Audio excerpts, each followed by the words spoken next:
চট্টগ্রামে বিএনপির মান-সম্মান ক্ষুণ্ণ করার অপচেষ্টা ও সোশ্যাল মিডিয়াতে মিথ্যা সংবাদ প্রচারের দাবিতে সংবাদ সম্মেলন করেন ভুক্তভোগী মোহাম্মদ কাউসার। টাকা দিতে রাজি না হওয়ায় জোরপূর্বকভাবে মিথ্যা ভিডিও বক্তব্য নিয়ে বিএনপির নেতাকর্মীদেরকে ফাঁসানোর চেষ্টা করেন অপহরণকারীরা। ইপিজেড থানায় একটি অপহরণের মামলা দায়ের করেন ভুক্তভোগী মোহাম্মদ কাউসার। কিডন্যাপ করে নিয়ে গেছিল, নিয়ে যাওয়ার পরে ওখানে অনেক মারধর করছে। মারধর করার পরে আমাকে নিয়ে কিছু ভিডিও করছে। এই 39 নম্বর ওয়ার্ডের সাবেক সভাপতি মোহাম্মদ আশরাফ, 39 নম্বর থানার সাবেক সভাপতি সরফরাজ কাদের রাসেলকে নিয়ে একটা ভিডিও করছে। দুজনকে নিয়ে ভিডিওটা না করতে চাইলে আমাকে অনেক মারধর করে।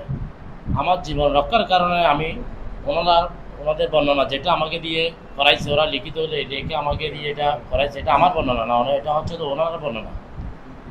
শাহানুর এবং সাজ্জাদ ওরা দুজন আমাকে যেটা বর্ণনা দিতে বলছে, আমার জীবন রক্ষার কারণে আমি এই বর্ণনাটা দিয়েছি। চাঁদা চাইছিল আমার থেকে 5 লাখ টাকা, আমি চাঁদা দিই না বলে আমাকে নিয়ে গেছে। নিয়ে যাওয়ার পরে ওইখানে অনেক মারধর করার পরে ভিডিও করছিল কিছু ওদের এই সভাপতি, ওদের নামে ভিডিওগুলো করার পরে আবার আমার ফ্যামিলির নম্বর নিয়ে ওনাদেরকে ফোন করছে টাকা নিয়ে আসার জন্য। ওনারা না আসার কারণে আমাকে অনেক মারধর করছে।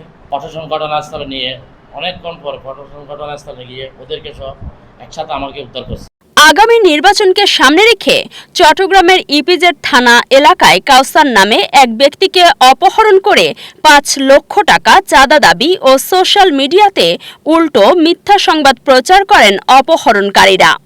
এর প্রতিবাদে চট্টগ্রাম নগরীর ইপিজেড থানার 39 নং ওয়ার্ডস্থ বন্দর টিলা এশিয়া ফ্যাশনের 2য় তলায় বাংলাদেশ জাতীয়তাবাদী দল বিএনপির প্রধান কার্যালয়ে সংবাদ সম্মেলন করেন ভুক্তভোগী মোহাম্মদ কাউসার।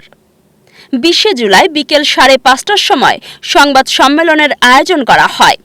সংবাদ সম্মেলনে উপস্থিত ছিলেন জাবেদ আনসারি, সিনিয়র যুগ্ম সম্পাদক ইপিজেড থানা বিএনপি, আশরাফ উদ্দিন, সভাপতি 39 নং ওয়ার্ড ইপিজেড থানা, মোহাম্মদ আলী, যুগ্ম সম্পাদক ইপিজেড থানা বিএনপি, মোহাম্মদ শরীফ, সহ সভাপতি 39 নং ওয়ার্ড বিএনপি ইপিজেড থানা, মজিবুর রহমান, সাধারণ সম্পাদক 39 নং ওয়ার্ড বিএনপি ইপিজেড থানা, মোহাম্মদ আলমগীর, সাংগঠনিক সম্পাদক 39 নং ওয়ার্ড বিএনপি, মোহাম্মদ নওশদ, ছাত্র বিষয়ক সম্পাদক বিএনপি 39 নং ওয়ার্ড ইপিজেড থানা, সুমন রহমান, বিএনপি নেতা 39 নং ওয়ার্ড ইপিজেড থানা, হোসনে মোবারক, রিয়াদ, আহ্বায়ক যুবদল ইপিজেড থানা, মোহাম্মদ শাহেদ, আহ্বায়ক ইপিজেড থানা, ছাত্রদল আকিব জাবেদ, ছাত্রদল সদস্য সচিব ইপিজেড থানা, জাহেদ আনসারি, তাঁতি দলের সভাপতি ইপিজেড থানা, শাহেদ আলী, ভুক্তভোগী কাউসার, ইউসুফ, সুমন, স্বেচ্ছাসেবক দলের আহ্বায়ক ইপিজেড থানা, কফিল উদ্দিন সহ বিএনপি, যুবদল, ছাত্রদল ও অঙ্গ সহযোগী সংগঠনের সিনিয়র নেতৃবৃন্দরা উপস্থিত ছিলেন। আসসালামু আলাইকুম।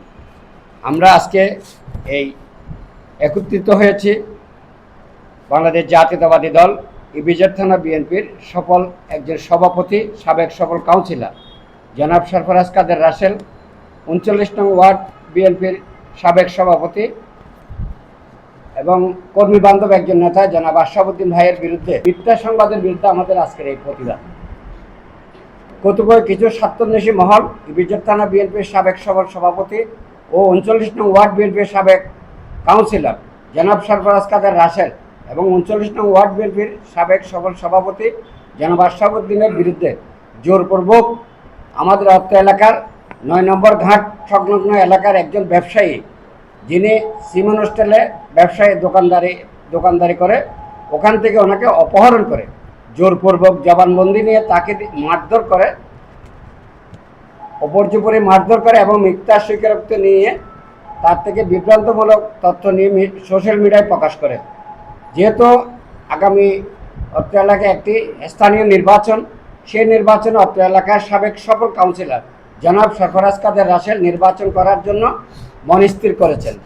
তারই আলোকে একজন জনপ্রতিনিধিকে হেয় প্রতিপন্ন করার জন্য আগামী দিনে যিনি নির্বাচনে যাতে জয়লাভ করতে না পারে তার রেফারেন্স টেনে কিছু স্বার্থান্বেষী মহল উঠে পড়ে লেগেছে। তার সুনাম নষ্ট করার জন্য বিভিন্ন মহল, পাশাপাশি সাবেক সফল 39 নং ওয়ার্ড বিএনপির সভাপতি জনাব আশরাফুদ্দিনকে নিয়ে বিভ্রান্তমূলক কিছু তথ্য সোশ্যাল মিডিয়ায় প্রকাশ করে। তারই প্রতিবাদে আমরা আজকে এই সংবাদ সম্মেলন আয়োজন করেছি। আমরা এই সংবাদ সম্মেলন থেকে বাংলাদেশ জাতীয়তাবাদী দল, ইপিজেড থানা এবং 39 নং ওয়ার্ডের সর্বস্তরের নেতাকর্মী, বিএনপি, যুবদল, ছাত্রদল, স্বেচ্ছাসেবক দল, শ্রমিক দল, কৃষক দল, অঙ্গ ও সহযোগী সংগঠনের পক্ষ থেকে আমরা এই সোশ্যাল মিডিয়ায় মিথ্যা সংবাদের তীব্র নিন্দা এবং প্রতিবাদ জানাচ্ছি। বিভিন্নভাবে সামাজিকভাবে সন্ত্রাসী কর্মকাণ্ডে লিপ্ত আছে এই জাতীয় অভিযুক্ত প্রায় 500-র অধিক নেতাকর্মীকে বিএনপি ইতিমধ্যে বহিষ্কার করেছে। বর্তমানে যারা অপহরণের সাথে জড়িত তারা অনেকটা সন্ত্রাসী দল, কিংবা তারা সন্ত্রাসী একটা গোষ্ঠী, কিংবা তারা সন্ত্রাসী অনেকটা গ্রুপের মতো, একটা সন্ত্রাসী গ্রুপ বলা যায়। তারা নিজেরা অপহরণ করেছে দৈনিক ব্যবসায়ীকে। সেই ব্যবসায়ীকে অপহরণ করে তারা পরবর্তী পর্যায়ে স্থানীয় প্রশাসন, ইপিজেড থানা, ভিক্টিমকে সহ সেখান থেকে উদ্ধার করে। সাবেক সভাপতি থানা বিএনপির সকল কাউন্সিলর সরফরাজ কাদের রাসেল এবং আমাদের ওয়ার্ড বিএনপির কর্মী বান্ধব সভাপতি বিএনপির আশরাফুদ্দিনের বিরুদ্ধে অপপ্রচারে তারা লিপ্ত হয়েছে। আমরা এর তীব্র নিন্দা জানাই। পাশাপাশি আগামী দিনে আমরা আমাদের উপরস্থ নেতৃবৃন্দের সাথে কথা বলে এবং আমাদের অ্যাডভোকেটের মাধ্যমে আমরা এটা একটা আইনগত ব্যবস্থা নেব। তাদেরকে অতীত অবৈধ কর্মকাণ্ডতে বিরত থাকার জন্য আমরা অনেক চেষ্টা করেছি। এরা এলাকার সন্ত্রাসী গোষ্ঠী। আপনারা জানতে পারবেন প্রশাসনের কাছে তাদের নামে অনেক লিস্ট আছে, যারা ইয়াবা বিক্রি করে, এই গুম, হত্যা, চাঁদাবাজি করে। অতীত তারা সেগুলো করেছে। সেটার প্রতিবাদ করতে গিয়ে বারবার আমরা হিমশিম খাই। আমরা যখন বিএনপির উদ্যোগে আমরা নেতৃবৃন্দ এর বিরুদ্ধে প্রশাসনিক ব্যবস্থা নিয়েছি, সেটার প্রতিশোধ হিসেবে এই মিথ্যা একটা আশ্রয় নিয়েছে। এটা সন্ত্রাসী গোষ্ঠী। ইনশাআল্লাহ আমরা আইনিকভাবে যা করার তা করব এবং এইসব সন্ত্রাসীকে 39 নম্বর ওয়ার্ড তথা ইপিজেড থানায় কোনো স্থান হবে না। মুস্তাফিজুর রহমান, খবর 24, চট্টগ্রাম।